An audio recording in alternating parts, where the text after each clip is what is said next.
Hello and welcome. It is the first edition of a brand new week of the Frontrunner Football Podcast. The name is Kamza Mbatha. I'm joined this evening by a two-man panel of Jonty Mark and Mazola Molefe whilst Velile gets his education on. Gents, thank you so much for joining me. Unfortunately, we start on a bit of a sad note. News coming out today that Nkanyiso Mngwengwe from Golden Arrows passed at the early old age of 30 years old. And I mean, it just seems that the reverberations from KZN throughout the country to all the people who knew him have been quite immense, saying that he was a diligent, hard worker, maybe his injury to his knee curtailing the progress of his career, but at the same time, quite respected, and the man who, when he came in 2013 at the team, even Mngwengwe saw him as a future leader. He ended up being the captain of the team. And Jonty, one of your guys touched on his influence in terms of a player. Yeah, I think it's obviously very shocking news. He was only 30 years old, and it's unclear exactly what happened, but it was very sudden. By all accounts, he was fine the day before and visiting his twin sister, and then suddenly he collapsed and unfortunately passed away. And yeah, I mean, he was at Arrows from 2013, as you mentioned, and was captain under Clinton Larson, I think. And obviously that knee injury you mentioned curtailed his chances of playing this season under Steve Tompella, and he hadn't played, but. Yeah, it's very, very sad news, and it sends shockwaves through the football community. And he was a solid defender. And he played every season up to this season. He played I think around at least 15 games. I think, yeah, and maybe slightly off there, but he played certainly plenty of games for Arrows, over 140. I think that's what their press release said. And yeah, he was obviously a stalwart there, and it's very sad news. And we wish condolences to his family and his teammates and anyone who knows him. Yeah, I guess, Mazola, it's quite scary for someone who you would think, being a footballer would be incredibly fit, but it's happened where, these athletes also just get taken by something unsuspecting and unassuming. Right now, what's being bandied about is a theory of heart failure. And I mean, it's just, remarkable that a 30-year-old football player would be taken by something like that. Yeah, I mean, when I heard also this morning, just I think maybe 2 hours or so before the club officially made the confirmation, was that it was in the early hours of the morning. So that almost immediately, because obviously we in lockdown and nobody's allowed to go anywhere, you immediately assume, well, it must have been, a heart attack or some condition or the other, because he would have been at home and not elsewhere at the time, So yeah, came as a shock. In fact, this is a player that my last story on him was, sometime in June, July last year, when he, was rumored to be possibly making his way out of Golden Arrows and possibly jumping over crosstown rivals to go play for Amazulu, who were said to be quite keen on his services. I mean, obviously he'd been at Golden Arrows for 7 years, captained them, and as Jonty was saying about the press release, because I was in the middle of the story when the press release came and said 140 matches, and I had written over 100 games because my calculation had been over 100 games, because I think also then that includes a spell in the second division, where I think Sean Bartlett, who even sent out his condolences on social media, was the head coach of Golden Arrows at the time. So he's obviously been a long-time servant of the club, and a big loss from that sense. But at the same time, obviously, he had not played a lot of matches at all. Actually, he had not made a single appearance at all this season. So, I think obviously the injury played a role in that. But yeah, at 30 years old, yeah, it does come as a shock when you die of a condition that, even in a club statement can't be confirmed almost immediately to say what it was. Yeah, no, well, our thoughts to his family, to the Golden Arrows family and the soccer fraternity at large for the passing of the late captain Nkanyiso Mngwengwe from Golden Arrows. We changed tack now just to focus on what's been happening with SAFA, who have been in the headlines of late. Was first the game winner scenario that kind of quieted down when they brought in a new acting CEO. But then there's rumblings from Dennis Mumble. He's busy going on about how Danny Jordan needs to quit. And then today, I guess, just to kind of wrap it all up, is a statement that comes from SAFA with all the members kind of in unison, strangely in unison, backing the president, as if they're all singing from the same hymn sheet.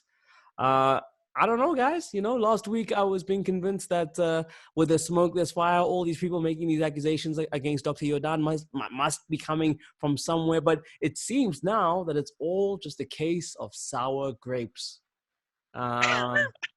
That's all it's been. Dennis Mumble, sour grapes.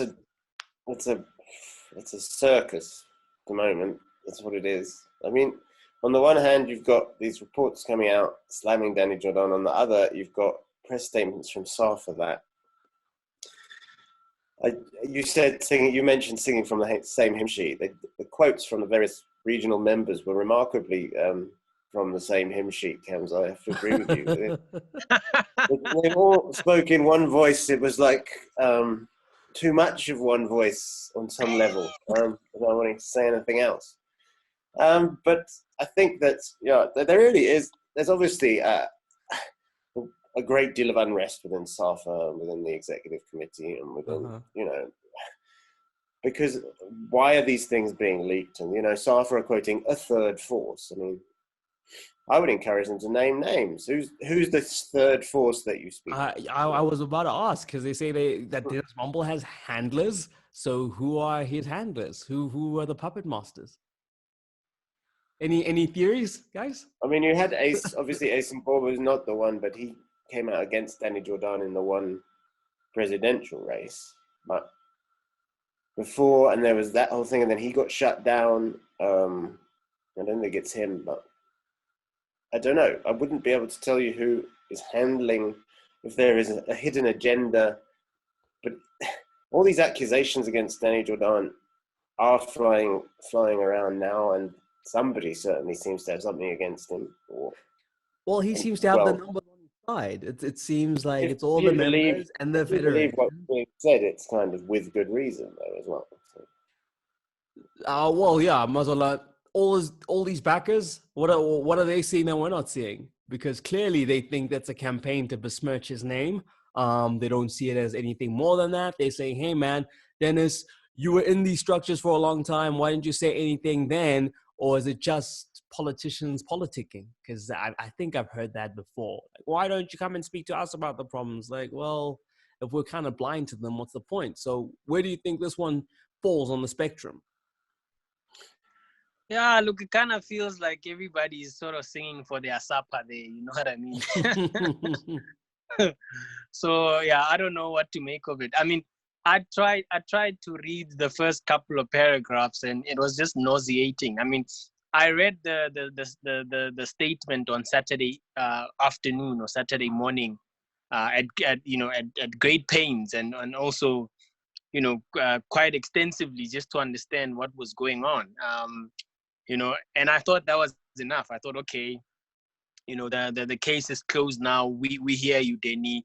You've you and SAFA, you've defended your corner for the last couple of weeks or so since the Mokoena report, and now Dennis Mumble. Fair enough. Let's leave it at that. We can see that SAFA is in full support. They've even they've got an answer for every allegation. So case closed. Let's move on. But then to have the members now, all sort of 9 provinces come out literally singing from the same hymn sheet, and I feel desperately singing for their SAPA, almost word for word, saying exactly what the other is saying. Just feels like a bit coerced. But look, maybe that's one way to look at it, that they are in full support of the president, who, accusations are that he wants to be the executive president. But as I said last week, I'll give them this. SAFA always respond to anything. They'll they might give it a bit of spin, but you'll get a comment. That's one thing I have to, to take my hat off to them. Yeah. Whether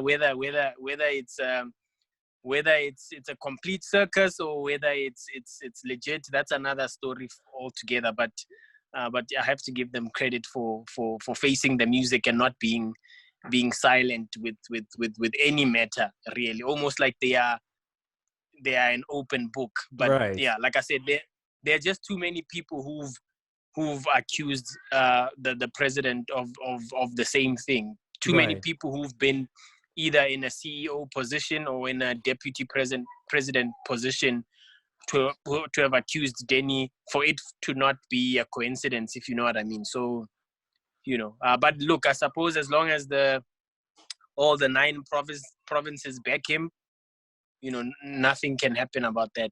That's it, Jonty. They're going to say, what more do you media people want? We've come out, we've said that we don't see anything wrong. We support this man. What more do you want from us? Look, the media present both sides. So if a report like that lands on someone's desk, like it did with the Game of Quena report and the Dennis Mumble report, then it's got to be reported on, and then those guys were CEOs of SAFA, and at that point, I mean, I do kind of agree that they didn't bring up any of this at that point, but while they were working there, but it makes sense, on some level. You don't want to everybody's got to earn money, and you don't want to start a fire while you're in there. Like the 9 provinces who are backing. Well, exactly. Everyone's singing for their supper. Interestingly, also, you can expect from what SAFA said in their statement on Saturday that they're expecting another one. This is Mumbles was the second, and at the end of the statement there, they said they're expecting a third one to leak as well. So we'll see I don't know which CEO that is. But there may well be another one that leaks. And they're claiming, obviously, it is an agenda of a third force, and those are words often used in politics by one party when they're claiming that someone's out to get them. But I think, I do think that there's got to be that, it can't all just be rubbish. Why? I don't know why Miss Mumble, for example, who, whenever I knew him as a CEO, was a perfectly respectable guy, and spoke perfectly well, and was always tried to be upfront when you asked him a question, would waste his time on a 20,000 word or however long it is report. It's 2 years late. It's 2 years late. Remember that. To besmirch the name of Danny Jordan. I don't know why he would do that. It's like, it doesn't make any sense to me. And similarly with Game of Quena, why would he also write an extensive letter? Right. It does seem like something that you've got to question why someone would do it if they didn't. Why someone would do it for any other reason than they believe it to be true. Right. Okay, fair enough, gents. Let's keep it moving. We saw the resumption of the Bundesliga at the weekend, and also, just seeing that obviously that wasn't perfect. You had the coach who went out to go get toothpaste, then he had to be quarantined. You had the Dresden players. But I mean, do we get a sense of the future of football watching that? I mean, is that pretty much what we can expect? There were some other pictures that made the rounds on social media showing the long boom mics being used from the stands to interview the coach from afar. But I guess essentially, a glimpse of the future. I hope not. I hope not. Exactly what I was about to say. Go ahead. Well, yeah, I'm saying, I hope not. Look, obviously, until there's a vaccine, but the future, I honestly hope not, because it was painful. It was painful to watch that. Look, I watched one game and just the first half, because I'm not really into the Bundesliga. You know, I pretty much only watch their teams when they are playing in the Champions League. But other than that, I don't. But because everybody else has been missing football, you just wanted to see some live sport action. Right. And there was the Bundesliga being the first to return to playing football under the current climate.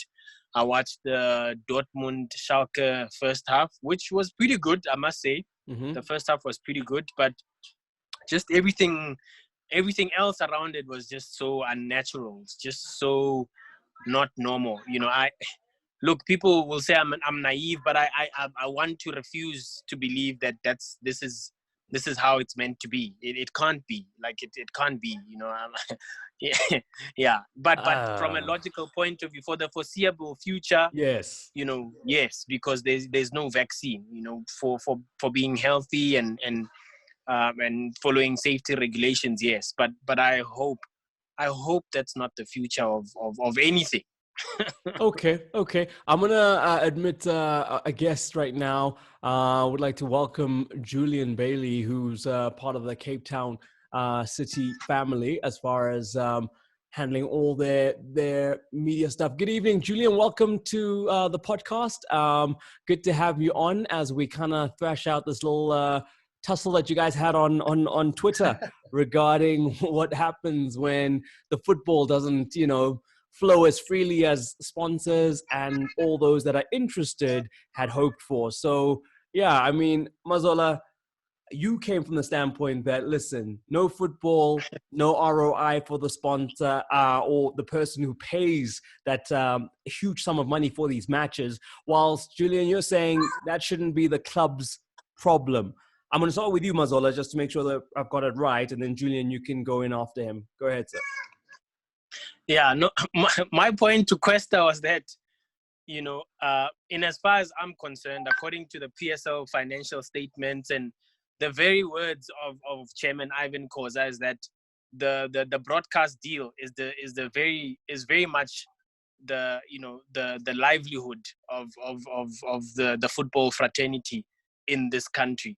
And from our interaction, I kind of sensed that he was sort of disagreeing and then agreeing, so maybe he can elaborate further. But because as far as I'm concerned, if the broadcast rights is between 600 and 8 million a season, that and ABSA's 130 million a season pretty much subsidizes the club's grants.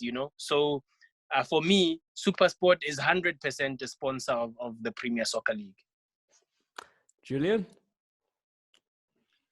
Yeah, Mazola made some good points, and that's why I agreed with certain things that he had said, and disagreed with some of them, obviously, because I think for me the money is important that SuperSport puts into the league, but so too all the other sponsors, whether they provide the league with money or with a service, So I feel like that was a good point. I'm not 100% sure what the full agreement is between the league and the clubs with regards to where the grant comes from or where the grant started and what it is paid for exactly. Yeah. But I do know that probably 95% of the teams in the league, the grant doesn't come close to covering even 1 month's expense. It doesn't cover much.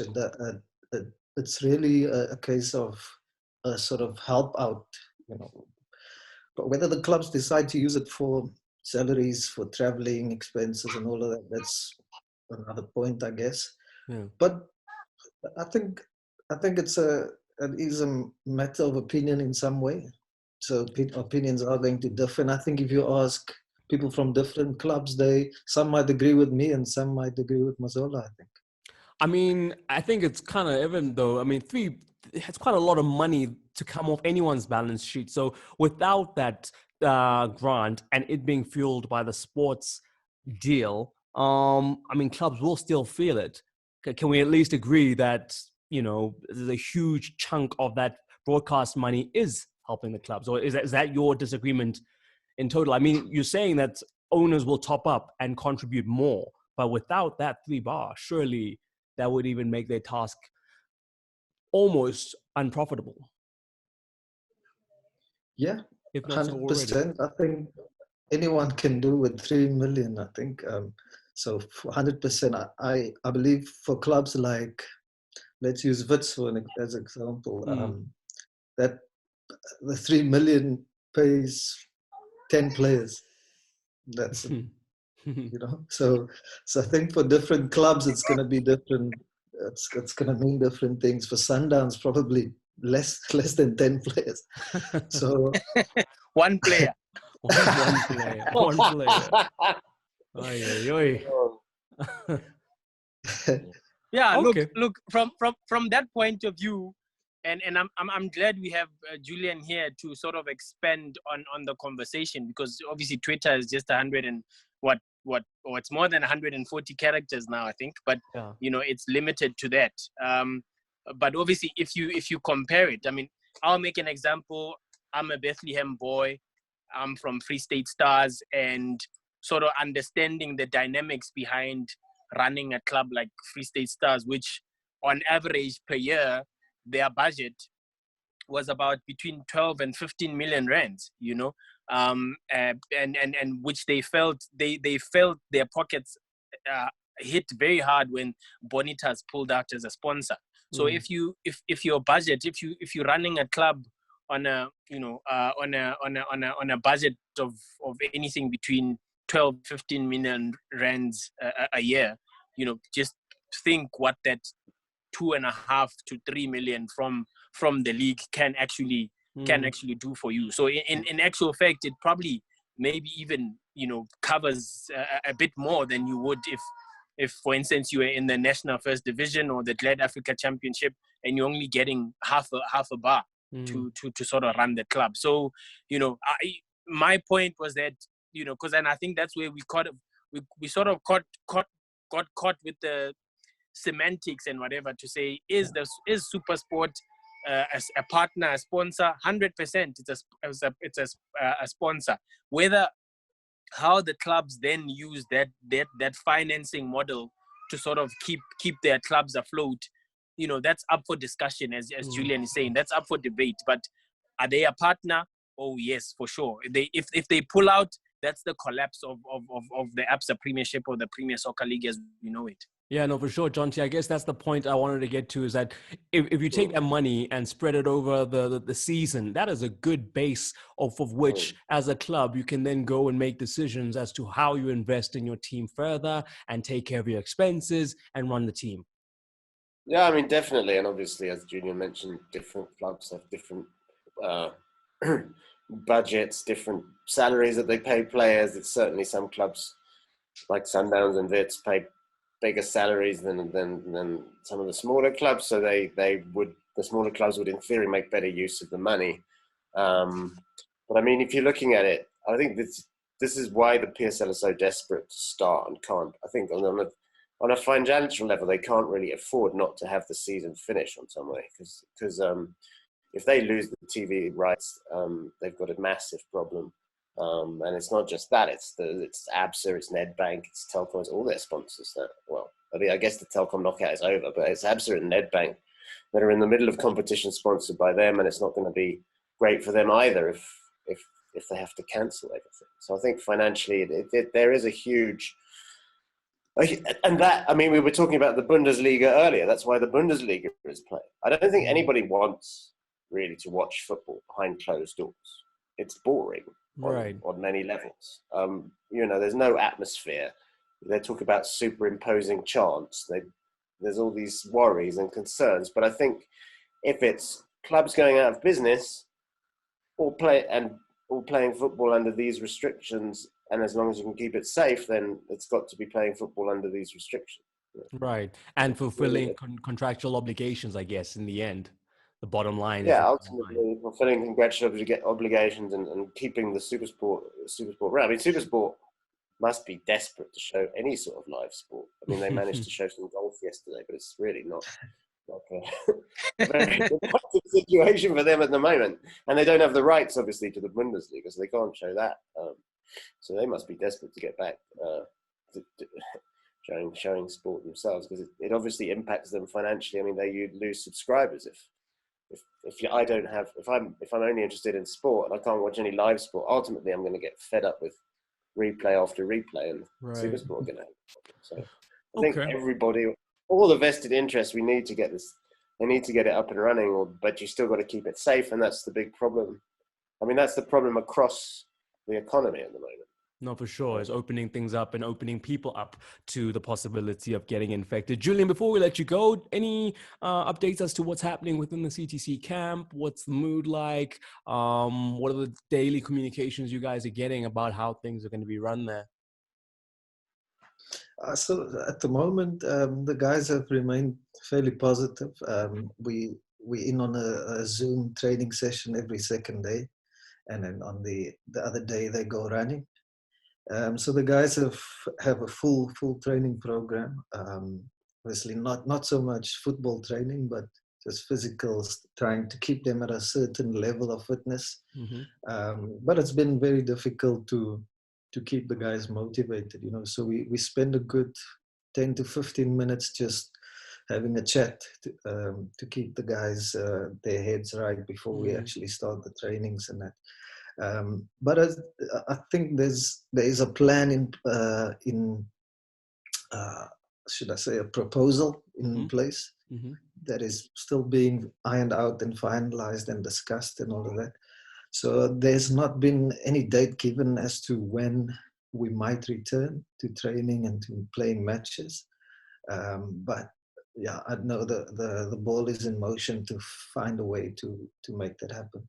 Yeah, I know. We all keenly wait and anticipate any kind of direction as to when all of that is going to happen. Thank you so much for joining us, Julian. Appreciate your time, man. Hope everything is well in the mother city. Stay safe. It's crazy out there. It's crazy out there. Stay safe there in Wuhan. Hey, yes, ground zero. Ground zero, Cape Town. Just stay safe there, brother. Thank you so much for your time this evening. We'll catch up soon. All the best, mate. Thank you. I appreciate it. Have a good evening, guys. Thanks, man. Cheers, Ciao. Cuesta. Cheers, brother. Yeah, it's Julian Bailey from Cape Town City, the admin Waduma, as he calls himself. Jen. So I guess in the end, we await so many things. This last week was that formation of this council. Obviously, everyone's kind of waiting to see if anything further comes from Germany resuming their footy. But yeah, it's all up in the air at the moment. And Mazola, what are you going to do? What are you going to do? How are you going to take your fix of football? Bundesliga is all you have. Look,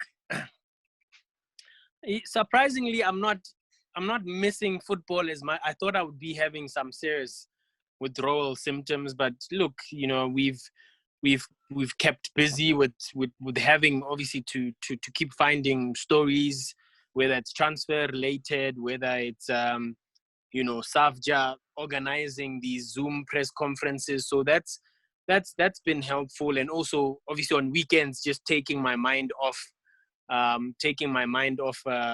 of things and just spending time with the kids, whatever. But look, obviously for the sake of my livelihood, I want football to return, because the longer it takes for football to return, my livelihood is at stake here. I'm hanging by the thinnest of threads, but yeah, so we're waiting for this task team within a task team to come back. I think last week they probably had about 3 days from when they met on Tuesday up until Friday to get moving, and then obviously the 2 weeks within that task team to report back. There are stories flying around now about Sun City being a hot favorite to host. The 1 week it's Limpopo, the other week it's Gauteng, the 1 week it's gonna be Durban. So now we are just speculating now, just writing whatever. It can be Free State, It can even be Wuhan there in Cape Town. Just don't know. As long as surely SAFA they and wouldn't go to PSL ground zero. No ways. No ways. Hey, I'm saying as long as the PSL don't say anything, we are just gonna speculate away. This is You true. know? This is true. I mean, that's so million logistical things they got to sort out before they can sort of confirm anything. So as long as that happens, So there's going to be all these rumors. And I think there was a Times live story by Mahlatsi and Paklele that I saw. yeah, that said Sun City, and that's obviously So I guess it's the idea of using a neutral venue is and keeping the players in quarantine and camp, and keeping a safe space seems to be the way that the PSL are looking at it. I do sort of worry about the ability to create that space and how it would work, whether it would be. And again, as I say, I don't know, the logistics, just thinking about it and not having to do anything about it, make my brain explode. So I'm like, I'm in awe. If they can manage to do it, I'm in awe of them. No, for sure. Yeah. It will be quite a Herculean feat if they are able to pull that off. But hey, like we say, as long as the void is there, we will speculate, but they will have some good time this week, as Mazola pointed out, to kind of knuckle down into the finer details of that proposal. The acting CEO said they've got 2 weeks, but it won't take 2 weeks. So, if we take him at his word, hopefully something will be around the corner, in a week's time or so. But let's see. Let's see. Thank you, gents. That's been a good catch up and roundup of what's been happening. It was good to have Julian on here and to chat to you guys as well about what's been happening as far as local football is concerned. We'll catch up again later in the week. Until then, keep yourself safe and just be glad you're not where Julian is on Thursday. Okay.